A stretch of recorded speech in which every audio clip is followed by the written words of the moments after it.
The game is over, and now it's time to break down another showdown for Kyle Whittingham and the Utes. Utah goes 3 wide here on 3rd and goal. They'll split out Parker as well. He's the 4th in the pattern. Dampier to the end zone. Oh, what an adjustment. J.J. Buchanan with a touchdown. They'll bring in the tight end, Otto Tia, as part of the triangle down at the bottom. Dampier running the other direction. Hops through and is in. Touchdown. Dampier loads up, fires, and he's got it there for the touchdown. Ryan Davis slides in smoothly on a 32-yard hit. 2 tight ends. Dampier on the roll, going to the back of the end zone. It's a touchdown for Bentley, one of those 2 tight ends. But he can throw the vertical ball too.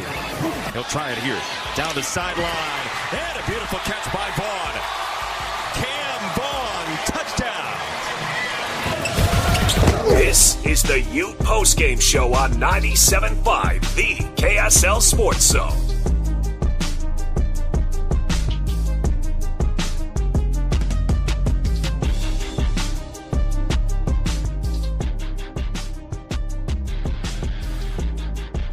Utah post-game. Utah gets the win 48-14. Thanks for joining us for another post-game show.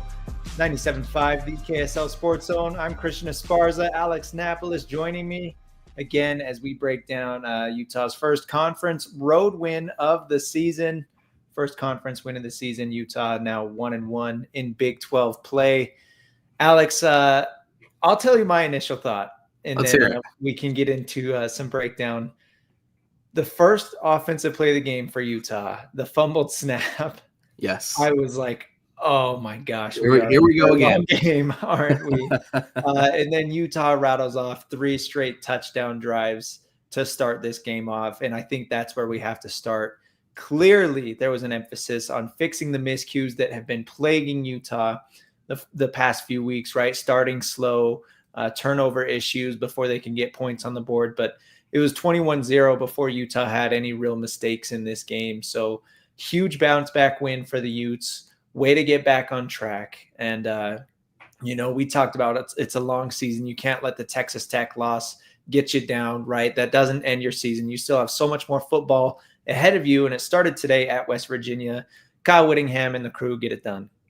Right. This is the exact response. I think if you're a Utah fan, this is the exact response that you want from this team and the type of performance that you want from this team. Devin Dampier looking miles better than he did last game, right? I thought the passing game looked a lot improved as well in this one. It's a 48-14 win over West Virginia, over a Big 12 opponent. I think that's massive. That's huge. And most importantly, you passed the eye test, right? The offense looked a lot better than it did last week. And I think that's probably the most important thing you can take away from this. Devin Dampier's ankle sure looked pretty healthy to me. It looked pretty good, man. It looked pretty good. Holding him back today. Oh, so, no, he was all over the field. He was making the throws this week that he was missing last week. And credit to him in the rain, more so in the first half, I would say. It definitely looked like it was pretty sloppy weather out there. But there were some dropped passes for sure. But for the most part, I thought Devin Dampier looked excellent today. I know he had the interception on their 4th drive of the game, and we can talk about that more later. But all in all, bounce back game for Devin Dampier, for Utah's offense, and we saw a lot of good. And I really want to put an emphasis on 3 straight touchdown drives to start this one, because even going back to the Wyoming game when they started really slow in that first half, and then we saw last week 3 points in the first half, and it's like, okay, is this going to be a trend that we're going to have to watch all year, is slow starts to the game? And it's hard going on the road all the way to the East Coast, and earlier kickoff 1:30 is not super early, right? 1:30 Mountain, that would be 11:30 over there. That's not super early, but it's, you have a physical clock that you have to adjust, and didn't seem like that was an issue today. Credit to Whittingham, credit to the coaching staff for having these guys ready to go from the opening kick, and that's huge. It is huge. And Devin Dampier looked a lot better. The offense looked a lot better. They seemed you know, the old adage, don't let a team beat you twice. It seems like they really took that to heart this week. They came out, they looked a lot better. Like I said, the passing game looked better. Dampier ends the day with 21 for 26. Just the completion percentage alone for Devin Dampier, I think, is a massive, massive improvement to what we saw last week. 237 yards, averaging his pass was a 9.1 average per pass, and then obviously had the 4 touchdowns. Big bounce back performance from Devin Dampier. This is exactly what I think you expect from Utah offensively, right? This is a lot more similar to what we saw from Utah week 1, week 2, week 3 versus what we saw week 4. And I think this is kind of what you anticipate. This performance is a lot more of what you should be anticipating from this Utah offense. Career high 4 touchdown passes from Devin Dampier, by the way. So that's awesome. We were expecting him to have some big games this year, and getting that 4th touchdown pass was great to see. Great to see them moving the ball all in all. And I thought Ryan Davis had a huge day. Obviously, we've spent so much time talking about needing to see a number 1 guy emerge. And we talked about it this morning on the College Football Saturday. You know, Ryan Davis isn't like your big play guy, but he definitely can be a go-to guy. And those are 2 kind of different things, right? You don't need to consistently make big plays to be the true number 1 receiver. I think when I think of Ryan Davis, one word comes to mind, and that is reliable. If you throw the ball his way, he's going to catch it, and he's going to get you a couple yards after the catch. I thought today he was specifically tough. Picked up a few first downs, fighting for those extra yards, and he was a tough dude to bring down all around. And I mean, even watching his growth from the first game, the chemistry is there with him and Dampier. So Ryan Davis, huge game today, and I loved it. 7 catches, 107 yards, and a touchdown, 15.3 yards per catch. That's awesome. That's exactly what I'm looking for from him. It's almost like these guys have played together before, right? A little bit. Yeah, they bring that chemistry over from New Mexico, that connection that they have. They bring it over and now impose it now on the Utah offense. And Ryan Davis, he's Mr. Reliable. You throw it out there to Ryan Davis, he's gonna come. He's gonna bring it down. He's gonna make a catch, and he's gonna make a play. 107 yards tonight for Ryan Davis, plus had the touchdown. He's becoming, the questions of the wide receiver for me are still there.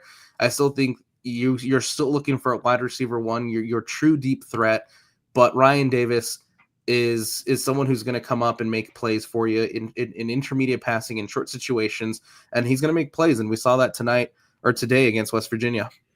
I don't know if you need somebody to be a deep threat to be your true number 1, right? I think Davis can be the guy with the consistency. And we saw his depth of target a little bit today. Like I mentioned, 15.3 yards per catch. That is a really high number. Still missing like the huge deep shot, 60-yard touchdown. Again, I just don't know if Utah has anybody on this team that can do that. But when you've got a guy like Davis it seems like he really excels at finding the soft spots in the defense in their zones that they're playing, and that they're with the chemistry there. Devin Dampier sees the soft spot. Ryan Davis sees the soft spot. Quarterback knows where to put the ball, and Davis does a good job of bringing it in, obviously. And then, like I said earlier, getting the tough yards after contact, picking up those first downs. So big game from Davis, and hopefully many more to come.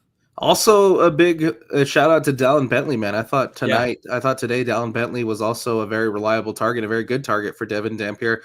Ends the night with 5 catches, 59 yards. Not the craziest yards, but still gets the touchdown. And there was also questions for me coming into the season at the tight end position, who was going to step up and emerge from the tight end room.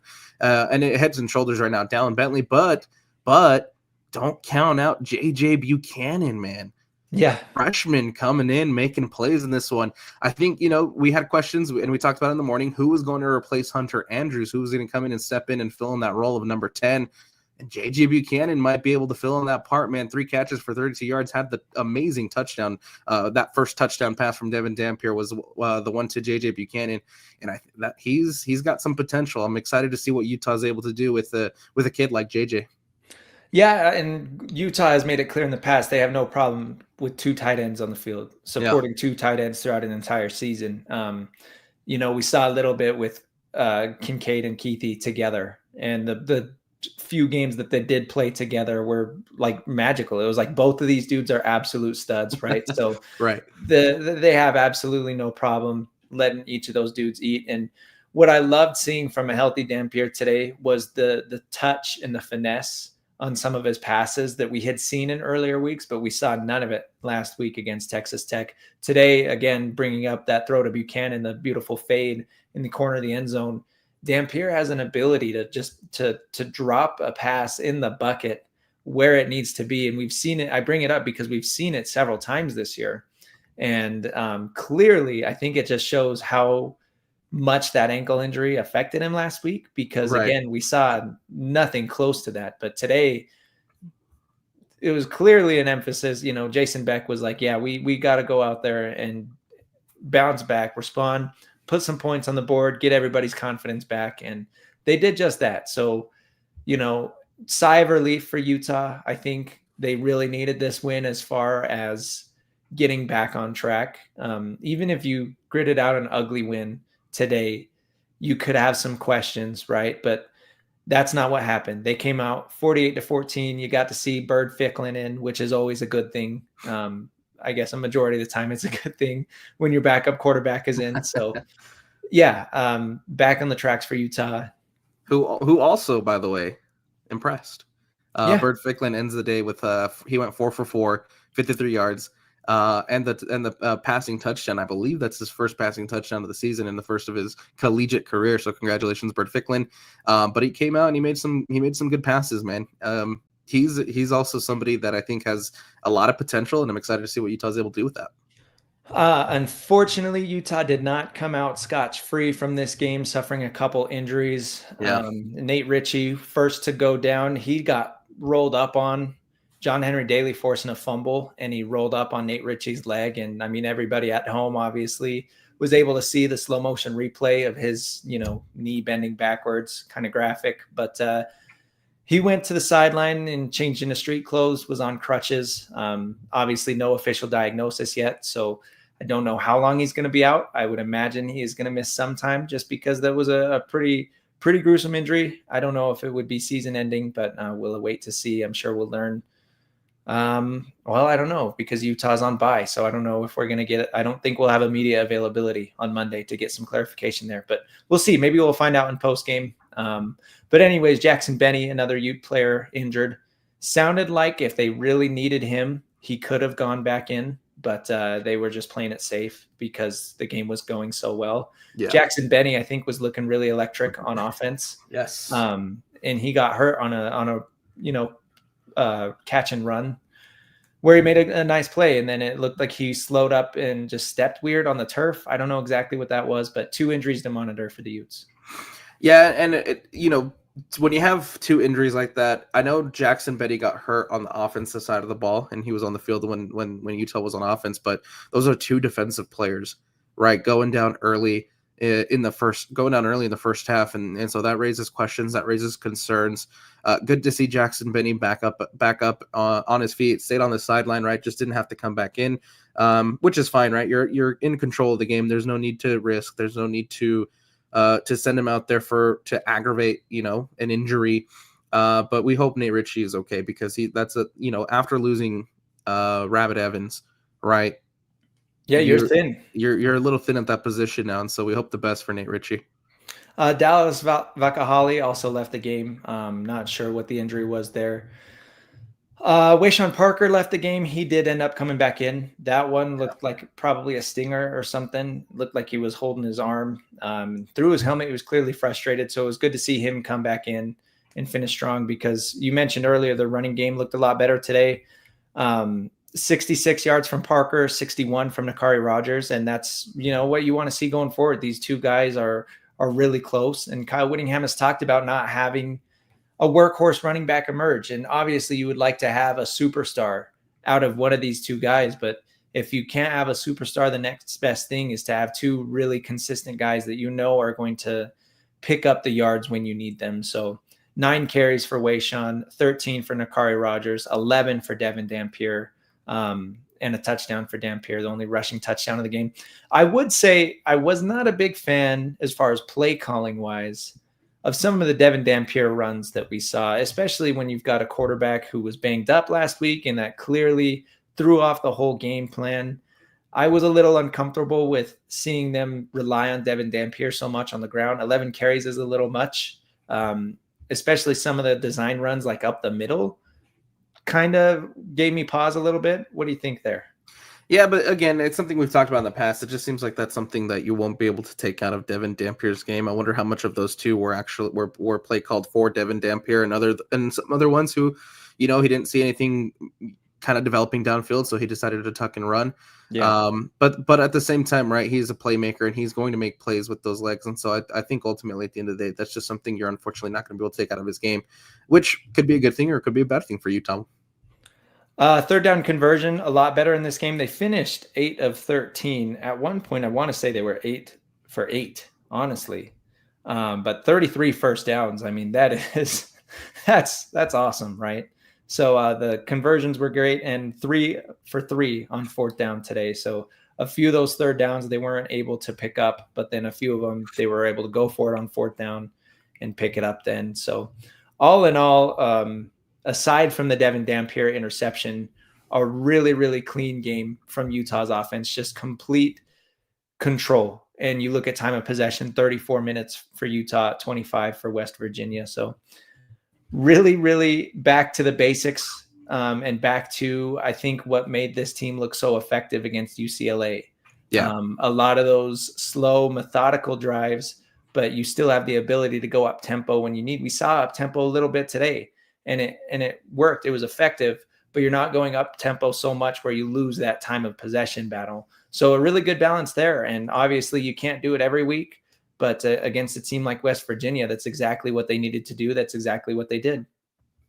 And they looked good doing it, right? Again, yes, it needed to be convincing, right? It didn't just need to be a 28-14 win. It didn't need to be anything low scoring. They need to come out. They need to be convincing, and even rotating in and bringing in your second stringers, bringing in Bert Ficklin in the second unit in that fourth quarter. I still thought they moved the ball down the field pretty well, right? It wasn't they didn't really necessarily stall out drives. They moved the chains. They stayed ahead of the chains as well too. There wasn't any third and long situations really that I can remember.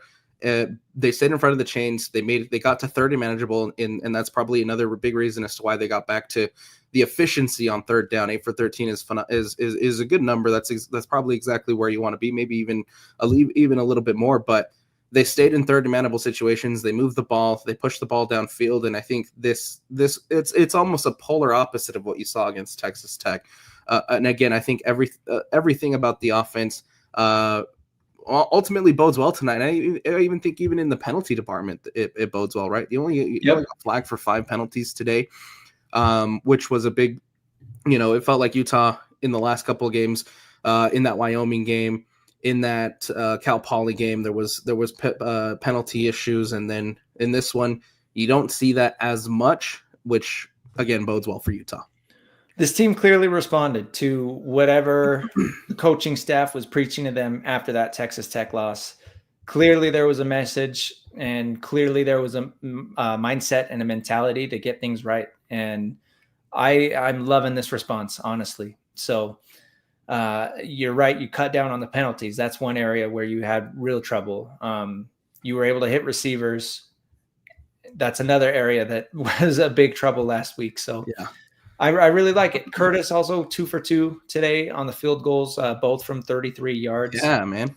When the offense the offense kind of stalled out there in the third and fourth quarter towards the end. But by then, I mean, the game was over anyways. And then, you allow Curtis to get out there and nail both of his attempts.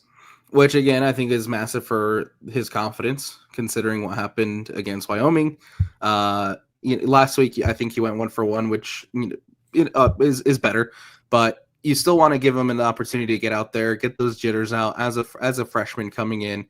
And he goes 2 for 2, which again, I think helps out his confidence and shows that Kyle Whittingham still has confidence in Dylan Curtis as being the kicker for Utah.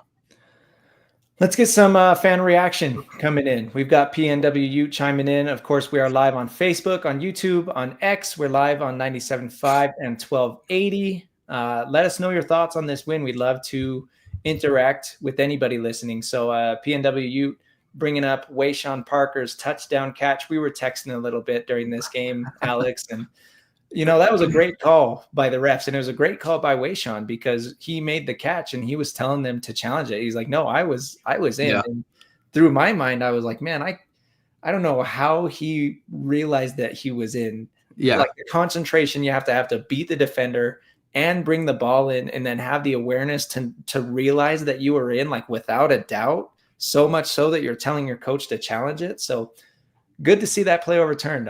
Incredible play by Parker. That's another receiving touchdown on the season for him. He's clearly a weapon in the passing game as well. And another example of a really good throw by Dampier. Tiptoeing, man. Backwards, right? Into the end zone. Tiptoeing backwards into the end zone.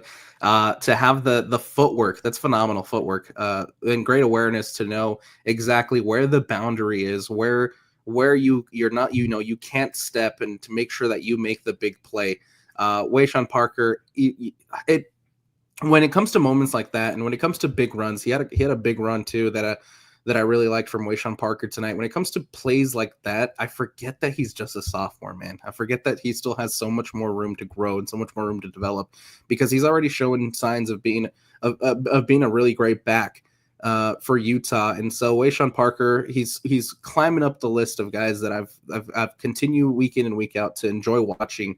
The footwork on that touchdown snag, man, is just absolutely amazing. Yeah, and when you've got a running back who's a true threat as a receiver, that just keeps the opposing team's linebackers on edge. It keeps the opposing team's safeties on edge. And it's another element in the pass game, and it allows Jason Beck in the offense to be really creative when they get into the end zone and send those running backs out on routes. And then not to mention you've got Dampier and his scrambling ability as well. So I think what this game proved, Alex, is that when healthy, this Utah offense really is a handful to keep contained. It really, truly all depends on the health of Devin Dampier and his ankle, apparently. So, wishing for health for him for the rest of the season, because he clearly is the key that makes this offense turn, and they need him to be healthy. Otherwise, all of this stuff falls apart. I know we talked about it a little bit earlier today where we said we probably wouldn't learn too much about Utah, but I think we did learn a lot. I think we learned, obviously, that Devin Dampier is a much better quarterback when he's playing 80 to 100% versus probably 60% to where we saw him last week against Texas Tech. And then, of course, it doesn't help when you're facing off against a really, really good defense. Now here's a defense who is still good, is still a good caliber in the Big 12, but it makes a difference when you have, again, an 80 to 100% Devin Dampier compared to what we saw last week. And again, it shows, and it looks a lot more like the Utah offense we saw against UCLA, against the Utah offense we saw against Cal Poly, and against, Wyoming, versus the one that we saw last week. And so a complete 180, in my opinion, of what we saw last week. And again, that's good green flags for Utah. Another thing that makes a huge difference, Alex, is when your offensive line is dominating. And this morning we talked about how the offensive line underperformed last week. I think that's the best way to put it, right? They didn't meet those expectations that were set going against a dominant Texas Tech front. But today they clearly showed up. There was a challenge for them, and they rose up and accepted that. I mean, there were plays. I'm thinking of that touchdown pass, one of the deeper touchdown passes that Dampier had. He had like 5 seconds to throw the ball, and there was nobody even near him. And it felt like that all day. It really felt like Devin Dampier was not pressured on his dropbacks. So that's good. And that line has the potential to be elite. Last week we saw that they weren't. This week we saw that they were. Caleb Lomu had an excellent pancake block. I thought that was awesome. So shout out to the big dogs up front, keeping Dampier clean, because again, got to keep him healthy. And when you have a healthy, upright Devin Dampier, this offense really can put up numbers. I'm still thinking about that Caleb Lomu pancake, man. I'm not going to be able to get over it. Fantastic from Caleb Lomu. Yeah, he put him on the ground. Put him on the ground, pancake block. And then I think for me, the negative parts and the places where I'll give Utah knocks for on this game offensively, one, it seems like whatever it is, Tobias Merriweather and Devin Dampier are not on the same page. There was a couple of plays where Devin Dampier was trying to pick out Tobias Merriweather, couldn't get on the same page, falls incomplete. That needs to be cleaned up, right? We talked about it this morning too, about the potential that we see in Tobias Merriweather. I think that he has the ceiling to be a great receiver for Utah. We just need to see it. The Utah needs to find ways to get Tobias Merriweather and Devin Dampier on the same page, so that way you can get him involved in the offense, right? He wasn't. I don't think necessarily he was involved enough. He just had the one catch for 8 yards today. That you need to find ways to up his production. You need to find ways to get him involved and get those guys on the same page. Second negative, the Devin Dampier INT. Yeah, and I said earlier that we would bring that up. So, what did you see from Dampier there? Just a bad read, bad throw? What do you think? Seems like it was underthrown, man. It seemed like again in the direction of Tobias Merriweather. It seemed like had that been put on the money, Tobias Merriweather probably could have gotten a big catch and a big gain there. Instead, it's underthrown, and the defender doesn't even really have to adjust to the ball. He just kind of turns around, the ball's coming right at him, and makes the big pick play. But an underthrown ball. Devin Dampier needs to be better at throwing those balls in those situations. I think it was a bit of a mental thing.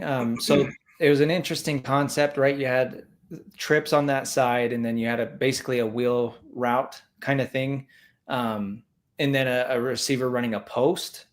And it seemed like Dampier was obviously going for the boundary, right? The receiver running along the boundary.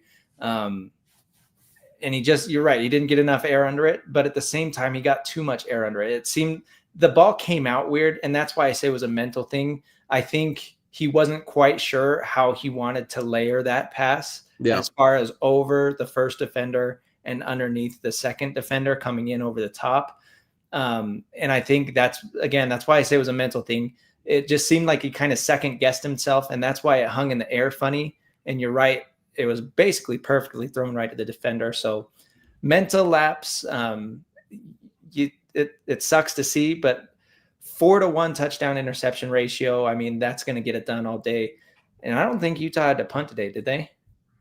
Oh, I can't even remember the punter trotting out, man. I don't think they did. No, they had holding the ball. It was touchdown, interception, touchdown, field goal, touchdown. So no punts today. And, they'll take that. Turnovers suck, but when your offense is as productive as it was today, you can live with that. And it wasn't a backbreaking interception. Utah's defense forced to stop right after that. Right.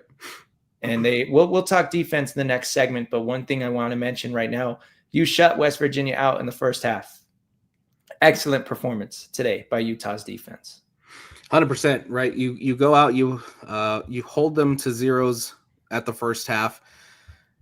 I think, the injuries and the players that they were missing, I think that did ultimately have an effect on West Virginia, right? It seemed like Jalen Henderson and that offense were very out of sync, but it's also massive credit to Utah for bringing the pressure and making Jalen Henderson uncomfortable. How many times was the Utah defensive line in Jalen Henderson's face almost immediately, right? There was It seemed like Logan Fano and specifically Logan Fano had a couple of times where he basically ran at the quarterback free and untouched. And I think that, again, credit to Utah's defense for making him uncomfortable, but that offense just really, really struggled to really get on the same page and get anything going.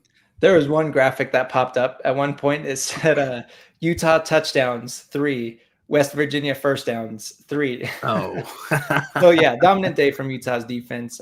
Let's take a break real quick, and then we'll continue talking about the defense, continue breaking down this Utah 48-14 win over West Virginia. So stick with us. It's the Ute Postgame Show. Christian Esparza, Alex Napoles, 97.5, the KSL Sports Zone.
On 97.5, the KSL Sports Zone.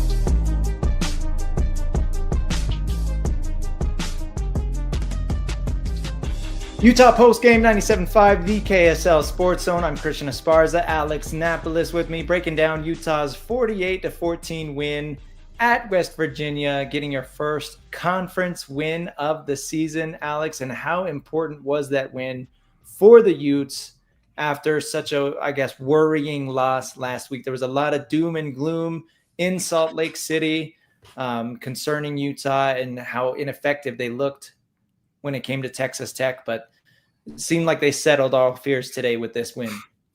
I think for the players and for the team, most importantly, confidence, right? It's very, very easy.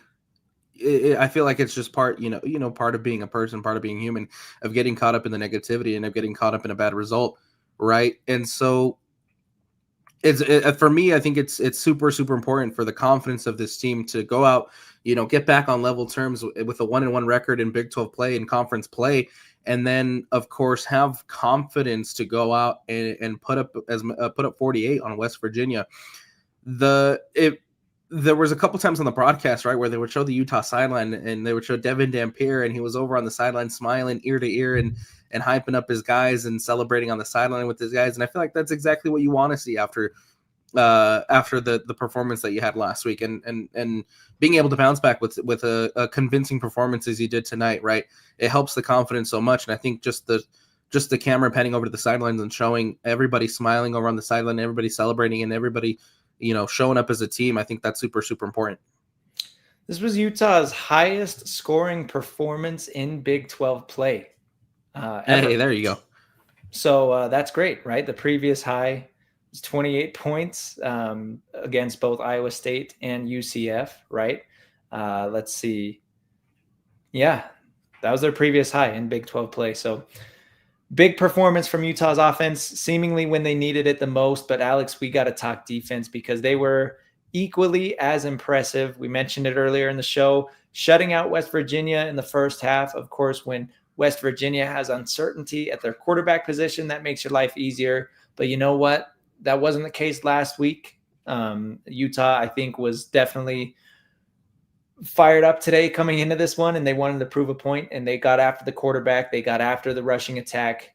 Seemed like West Virginia could not do anything for most of this game. It wasn't without its negatives. I think tackling was a big issue today, and I know it was a wet, sloppy game, but all in all, again, another dominant performance from Utah's defense. Really, I mean, you could look at both the West Virginia's touchdowns as garbage time points. I mean, the game was over by the time either of those touchdowns were scored. So loved what I saw from Utah's defense today. Great performance from Utah's defense. Real quick, just want to get the negatives out of the way because there's probably not that many. You only end up with the game with a sack. Leonard Barton gets half. John Henry Daly gets half. Good to see John Henry Daly again continue to come up and make big plays on the defense. But with how much pressure they were getting on Henderson, and with how much they were guys like Logan Fauna were getting in on Henderson's face, you only get the one sack and you have 5 tackles for loss. That number probably could be worked on, and of course the tackling, like you mentioned, Christian, there was a lot of missed tackles. Yeah, and that's been an issue this season, and it seems like that is going to continue to be an issue. And I know the weather conditions made this game particularly tough, but it is worrying after the first few weeks, knowing that it has been a point of emphasis for this team and for this defense, and you see it continue to show up week in and week out. So I don't really know how to fix that, but I mean, watching the game, it's a lot of arm tackles. It's a lot of not wrapping up and finishing, bringing down the ball carrier. So it's all over. I think the biggest issue is in the secondary. I know that, of course, when you've got Nate Ritchie going down and you've got Nate Tillman coming in mainly and filling in, I hate to be negative, but there's a reason that guy's the third string, right?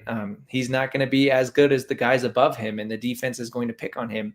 And we saw that. We saw that on the ground and through the air. I think on West Virginia's first touchdown pass, actually, he was the closest defender. He had a weird timing thing where he came in over the top and he didn't want to hit the receiver early as a PI. So he had a weird stutter step thing but it actually caused them to basically slip and fall after the receiver did catch the ball.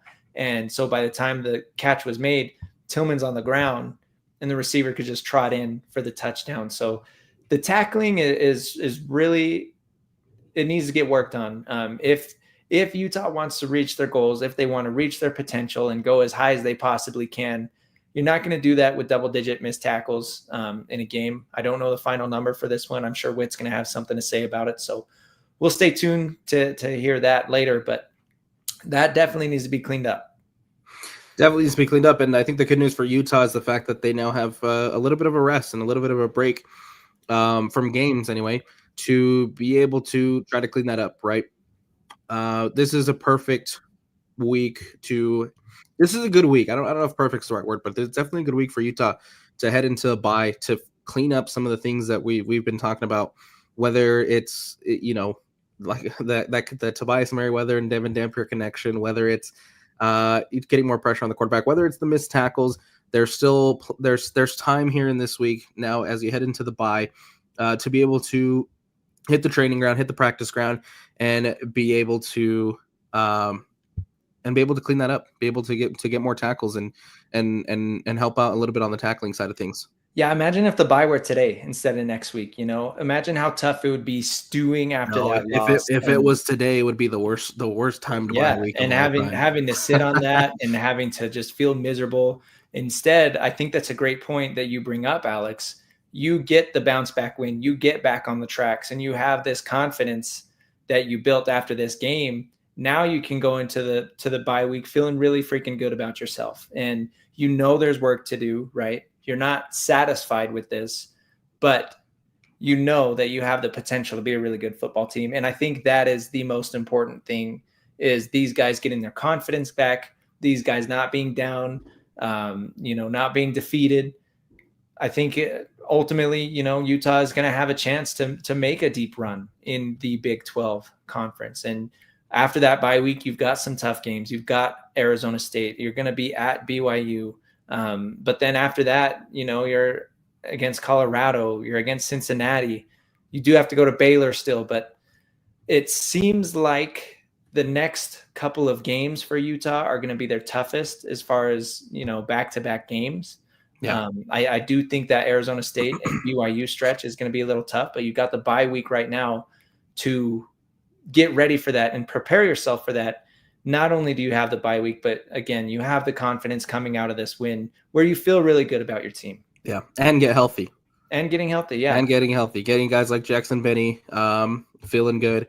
Again, we'll see what the final verdict is on Nate Ritchie to see if he's able to return soon. But just in regards across the board, just get healthy, right? Whether Devin Dampier is at 80% or 100%, right? Make sure that he's good to go for this stretch. You're able to work on, clean up the things and clean up the mistakes that we saw in this West Virginia game. And of course, get healthy. It's a great timed bye week for Utah, and you head into it at 4-1. So like you mentioned, you're feeling good about yourself. Yeah, really good.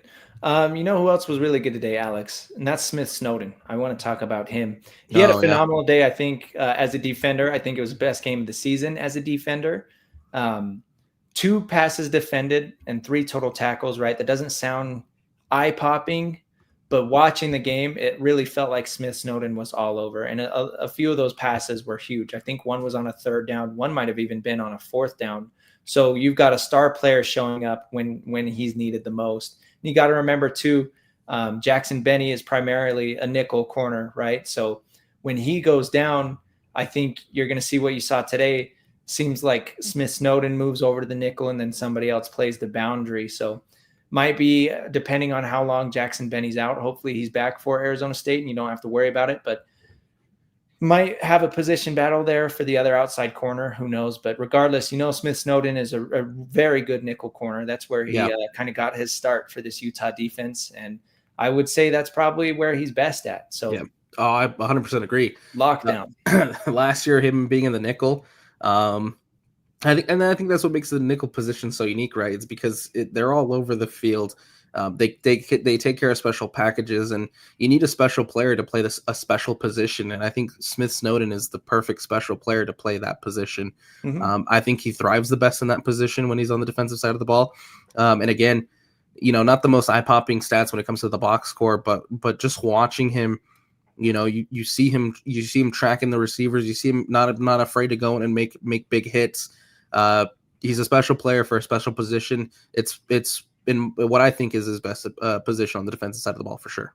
And it allows him to be involved so much more. Yeah, absolutely. Than if you were playing boundary, right? Because if you're playing boundary, the quarterback can easily avoid you and just not have to deal with you, completely take you out of the game. When you're playing nickel, you kind of have the freedom to roam and be more involved as far as who you're covering. And even in the run game, like you said, he's not afraid to come up and make tackles and deliver some hits, right? So yeah, really liked seeing Smith back in the nickel spot.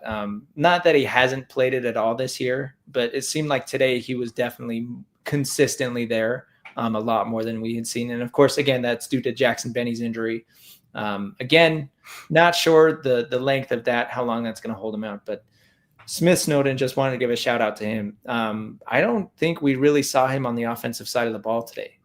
Not that I can remember, no. It definitely seemed like after Jackson Benny went down, it's like, okay, offensive players are playing offense, defensive players are playing defense. Well, and then again, I think it comes down to the situation of the game, right? At that point, you're pretty much in control. I think it's 21 or 28 at that point. I can't remember exactly. Yeah, I don't remember exactly when he got hurt or when he went down. But at that point, you're right, especially at the half too. Like Utah's in control. You come out in the second half, and you don't need to risk a Lander Barton on offense. You don't need to risk a Smith Snowden on offense, right? Especially after Benny got hurt on offense. Yeah. And so when you're up like that and you're in control, it allows you to keep your guys in their defensive positions, and then you don't have to worry about taking too much tread out of their tires. Well, and heaven forbid if you lose Smith Snowden and Jackson Benny, you don't have anybody at the nickel spot. You'd probably, in that scenario, you'd probably move Teo Johnson down. That's where he started, I believe, a few years ago before he moved to safety. Yep. So that's not a situation that Utah wants to find themselves in ever. So yeah, after that Jackson Benny injury, you kind of got to play things a little more cautious. And yeah, I like the way you put it, right? If the game is in control, there's no need to be getting crazy with your personnel packages. Let somebody else go run the football. Let somebody else go catch the football. They were clearly able to get it done today, so I didn't need to worry about that too much. Which they did. They ultimately did let other people come in and make plays, because there were some standouts for me that I would say from the backups. Right, I thought Lance Holtzclaw came in, made some big plays, untouched to the quarterback. I think in back-to-back plays, if I remember right, for Lance Holtzclaw. And so again, in the situations where you have the game in control, it allows you to bring in some of the young guys and get some very valuable reps and some very valuable game experience. And you saw that in that fourth quarter. And there were some guys who stood out, like Lance Holtzclaw. I will say I liked Khalil Wilkins for West Virginia. I think, if there are other guys going to be missing more time, I think he should be the starter over Henderson. They both were 3 of 7 today, speaking of Wilkins and Henderson. But Wilkins had the 63 yards and a touchdown. Henderson was just 22 yards. But it seemed like the offense moved a lot better with Wilkins. And, of course, he was the quarterback for both of their scoring drives. So, right. Maybe it's a thing for Utah. They bring the best out of the opposing team's backup quarterback, right? Back-to-back weeks. But there were a few times where it was like, man, this Wilkins kid can ball. And he's young, right? I think, is he a redshirt freshman? Or I think he's a true freshman. So, he was able to come in and provide a spark for that West Virginia team. So all in all, though, you're right. Everybody on Utah's defense getting after it, making it tough for the Mountaineers to do anything. And I think there were some plays, specifically like the PI, right, late in that fourth quarter, where some of the younger guys come in and inexperience, shows a little bit. I don't think that's any need for worry. And same in the situation of Nate Tillman, right? He has to come in and fill in a hole for an injured Nate Ritchie. There's a little bit of an experience there, and I don't think that's necessarily means for worry or means of being worried about a player not being at the level to play at the collegiate level, but I think that's just an experience. And again, this is those situations why you want to bring those guys in to get those reps and to get that experience. So then that way down the lines and maybe more important games where if there's a situation where Nate Tillman again needs to come in, you learn from these games, right? Yeah. Speaking of experience, we talked a little bit about Bird Ficklin coming in earlier. Let's talk more about him because there was an interesting sequence where he came in for just a play. And at first I was like, man, you better hope you bring him in later in the game. Otherwise you just burned a game of eligibility. Right. But Ficklin comes in 4 of 4, 53 yards and the touchdown, keeping it real clean. On the ground, he didn't do a whole lot, 5 carries for 10 yards. A few of those were behind the line. So he lost some yards there. But we have not seen Isaac Wilson at all this season. It has been Bird Ficklin every single time that Utah's gone to the backup. Alex, do you think it's safe to say that Bird Ficklin is the official backup for Utah?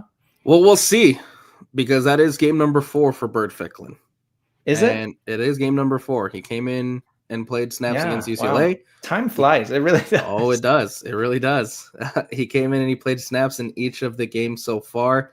And so, that's game 4 for Bird Ficklin. If you want to preserve that red shirt, if you want to keep that red shirt, now you have to, question it. And now you have to ask yourself, in the next game, if Utah has to go to the backups, if Utah pulls the starters, is it still Ficklin? Does he play game 5, right? Does he come in and burn that and, use up the red shirt rule, right?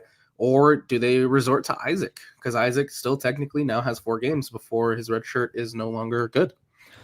So looking at the rest of Utah's schedule, right, we know that West Virginia is not having the season they wanted. I don't know if I would have predicted that we see a backup quarterback, but I would assume we're not going to see a backup against Arizona State or BYU, maybe Colorado if Utah gets up enough. I don't know against Kansas State or Kansas. So I don't know if there are going to be any more games on this Big 12 schedule where Utah's going to be up so much that they turn to a backup. But you're right. If that does happen, it does feel like a weird scenario to go to Bird Ficklin right there because of eligibility reasons. And that's kind of what Kyle Whittingham's explanation has been so far. Right. Versus where if it's like a long-term deal where Dampier has to miss a good chunk of time, then that changes your whole plan. Right. But yeah, I don't know how many more chances we're going to get to see a backup quarterback for Utah, but I think that's going to be one thing I'm monitoring is what do they do? Because all in all, I've liked what I've seen from Bird Ficklin, like a lot. I think a lot of people have, man. I think a lot of people have. There was that 4th down play that he made in the 4th quarter to, I can't remember who he passed it to. It might have been Bryce Duke. Yeah. Made the play on 4th down. And then of course that ended up leading into points. And then so as a true freshman, right, he's showing signs, he's showing potential, and I think that's the best thing you can ask for a true freshman quarterback, right? He looked great against Cal Poly. Now again making some plays. This time in the passing game, right? I think against Cal Poly, he showed off a lot of his run game and the potential he has in the run game. In this one, he goes a little bit more through the air, make some big plays. Receivers come down with the ball, and so Bird Ficklin, I think he's a guy that I think coming down. Once Devin Dampier is no longer with the program, I think that's one of the guys that I'm looking at to be the next in line. It's hard to say because Dampier still has another year after this. So right. if Bird continues to show potential, he's not going to stick around. Better sign that NIL contract right now, man. It's something. His completion percentage, Bird Ficklin's? He's at 100, man. 8 of 8. He's at 100. He has yet to miss on a pass.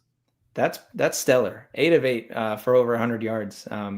That's crazy. And then he has also a handful of carries for nearly 100 yards and the 2 touchdowns. So, of course, I mean, when you've got Bird Ficklin coming in, that means you've dominated the game. That means that you are clearly a lot better than the opposing team. So that's good to get Ficklin in those scenarios where he can just come in and really shine.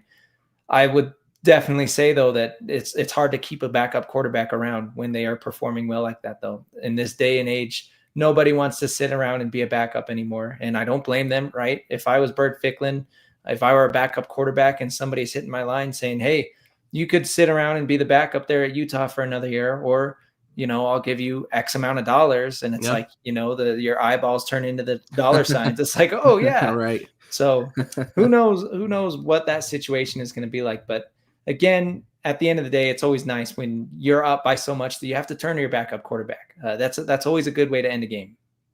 Getting those guys the experience now, I think will ultimately help out in the long run, especially in the case of a guy like Bert Ficklin. And so good to see him out there. Good to see him perform. Good to see him making good throws, making good decisions. I know a couple times right when he ran, he did get brought down behind the line for a little bit of a loss, but again, nothing to worry about. I think he's looked great in the limited snaps and the limited time that we've been able to see Bert Ficklin. Let's hit another break, Alex. As we continue to break down this game, we'll see if we end up being able to get some post-game audio from Kyle Whittingham.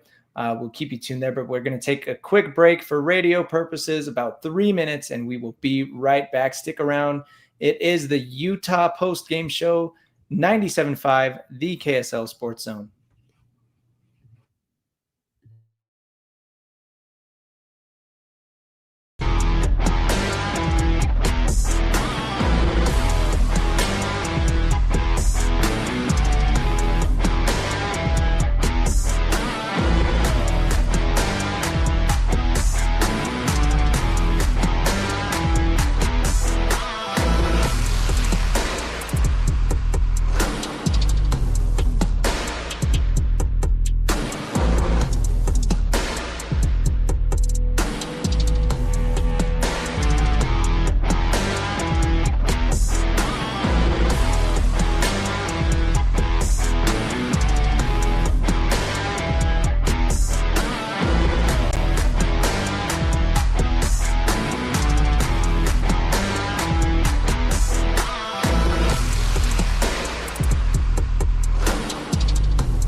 This is the Ute postgame show on 97.5, the KSL Sports Zone.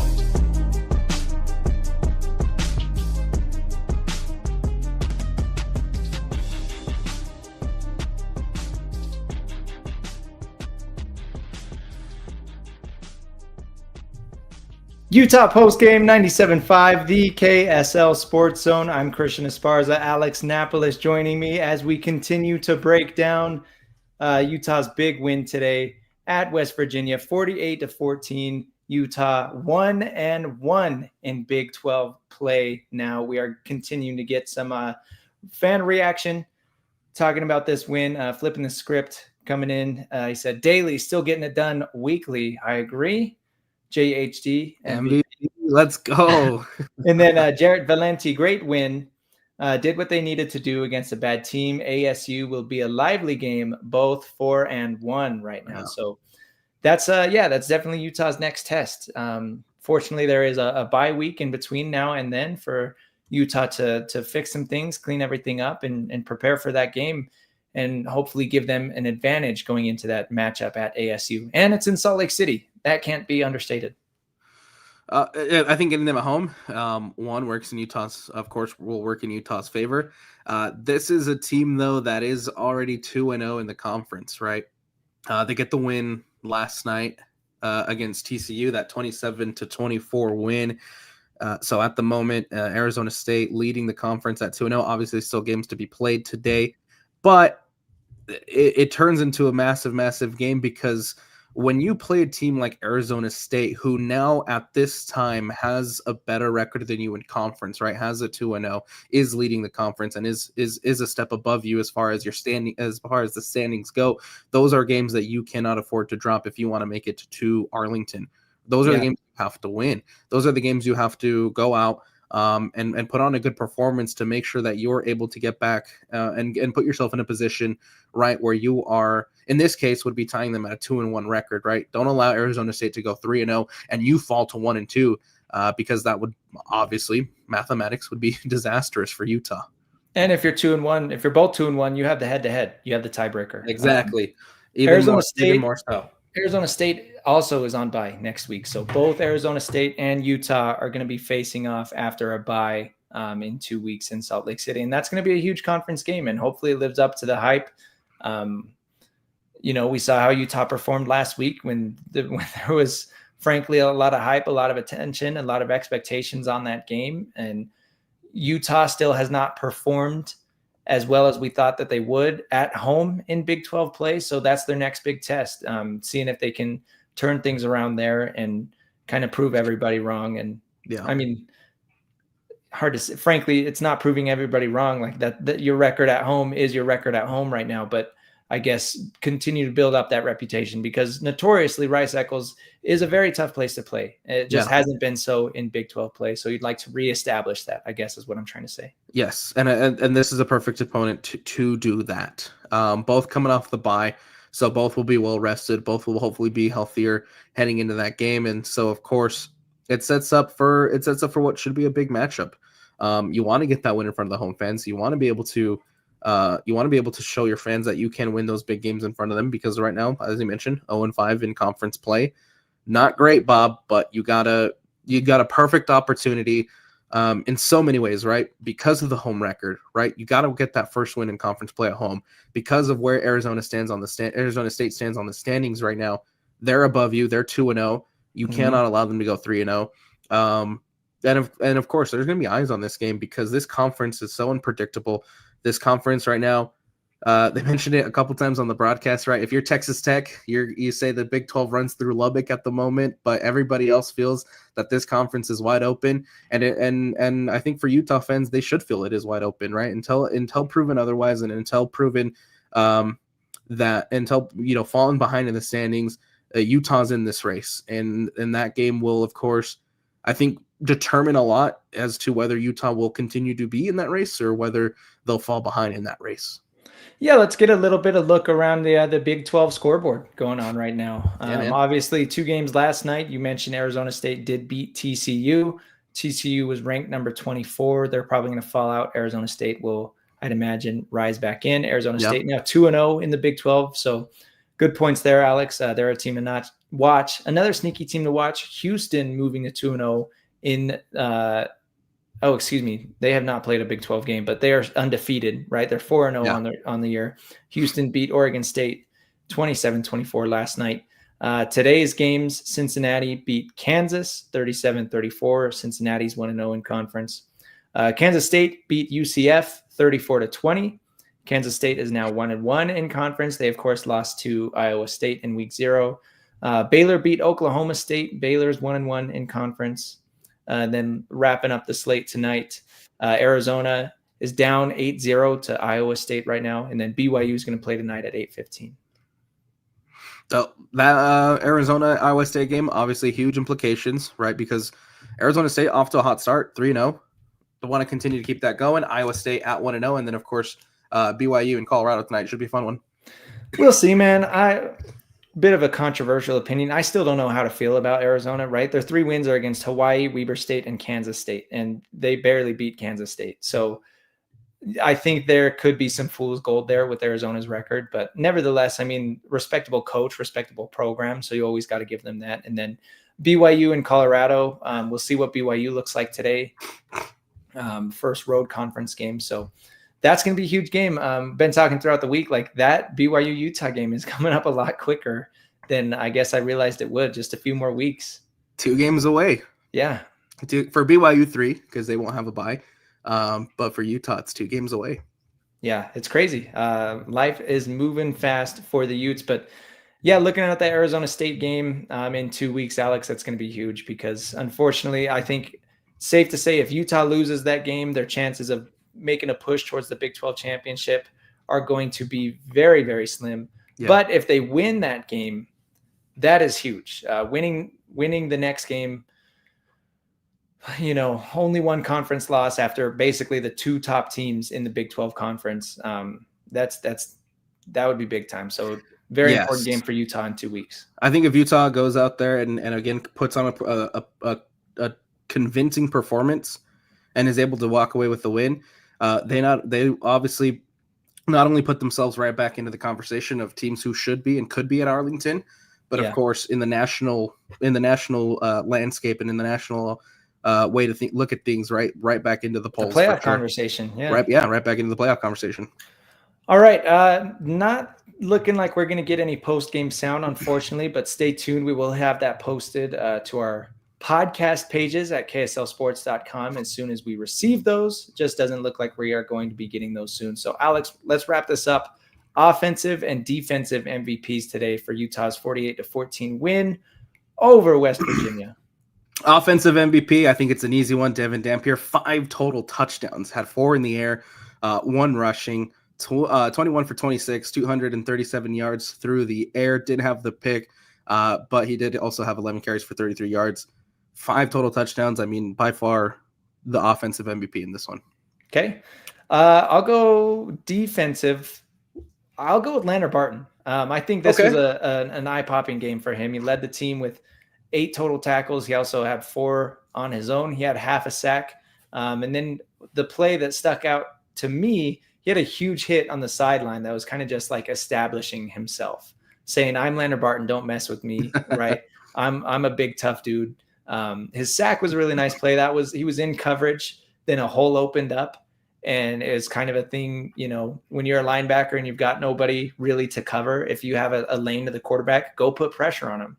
And instead of just pressuring him, he brought the quarterback down. So I thought it was a good game from Lander Barton today. I think he was all over the field defensively and put some stats up in the stat sheet. Played a major part in that sack as well, too. Lander Barton, he's a guy, right, with NFL potential. And it's good to see him after having, maybe not the best season statistically last year for with Utah. Good to see him kind of bounce back and continue to be the dominant force on the defense that Utah needs him to be.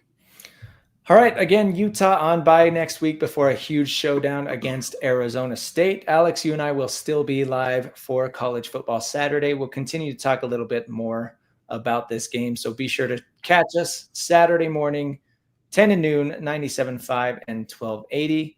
Until then, thank you, Alex. Thank you to Sean producing for us back in the studio. This has been the Ute Post Game Show, 97.5, the KSL Sports Zone.